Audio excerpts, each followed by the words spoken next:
आज মোচার ঘন্ট রেসিপি দেখাবো অয়েল ফ্রি আর হেলদি। তো এই দেখো মোচাটাকে সেদ্ধ করে মোচার জল ঝরিয়ে চিপড়ে রেখে দিয়েছি। এখানে কড়াই বসিয়ে দিয়েছি, তেজপাতা এলাচ যেটা আমি ফোড়নে দেব। আর এখানে হচ্ছে টমেটো, কাঁচা লঙ্কা আর আদা বেটে রাখা আছে। এবার দেখো আমি কড়াইটা দেখছি ভালোভাবে গরম হয়ে গেছে আর একদমই অয়েল যাবে না এর মধ্যে। বুঝতে পেরেছো? হ্যাঁ, ঠিকই শুনছো, একদমই অয়েল যাবে না।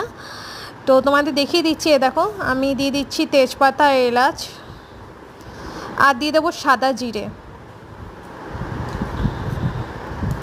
এ দেখো এটাকে রোস্ট করতে হবে, ঠিক আছে? তেল ঠেল কিছুই না, মানে মানে একদম ইয়েতে রোস্ট করতে হবে কড়াইতে। এই দেখেছো হয়ে এসছে।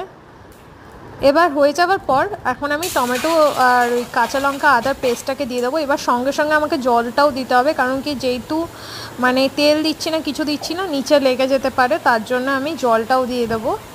মিক্সার গ্রাইন্ডারটা ধুয়ে মানে জল করে দিয়ে দিচ্ছি।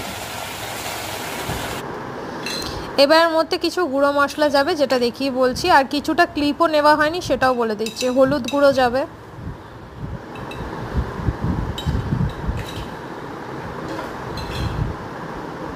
ধনে গুঁড়ো যাবে আর জিরের গুঁড়োও যাবে, যেটা ক্যাপচার হয়নি জিরের গুঁড়োটা, কিন্তু ধনে গুঁড়ো জিরের গুঁড়ো যাবে। এবার এটাকে ভালোভাবে কষাবো।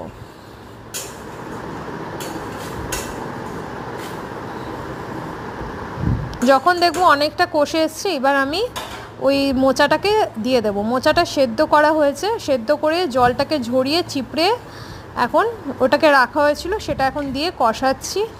কষানোর পর লবণ দিয়ে দিচ্ছি।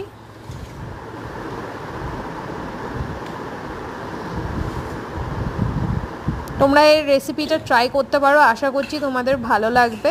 একদম হেলদি, কোনো তেল দিইনি, কিছুই দিইনি, দেখতে পাচ্ছ। আর এখানে আমি দারচিনি পাউডার দিয়েছিলাম, যেটা অলরেডি দেওয়া হয়ে গেছে, তোমাদের দেখিয়ে দিলাম যে আমি এই দারচিনি পাউডারটা দিয়েছিলাম। এবার ঢাকা দিয়ে রেখেছিলাম কিছুক্ষণের জন্য, যাতে আস্তে আস্তে কষুক। এবার আমি কি করব, অল্প একটু জল দিয়ে দেবো, অল্প জল দিয়ে এবার এটাকে রাখবো কিছুক্ষণের জন্য। মিশিয়ে নিলাম।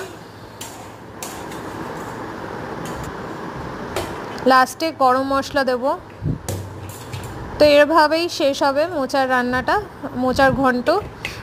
তোমরাও ট্রাই করতে পারো, রুটির সাথে বেশ ভালো লাগে। রুটির সাথে ট্রাই করবে, পরোটার সাথে ট্রাই করবে। আমি তো রুটির সাথেই ডিনারে খেয়েছিলাম। তো দেখো এরকম হবে। তো তোমাদের কেমন লাগলো অবশ্যই কমেন্টে জানিও। So bye bye.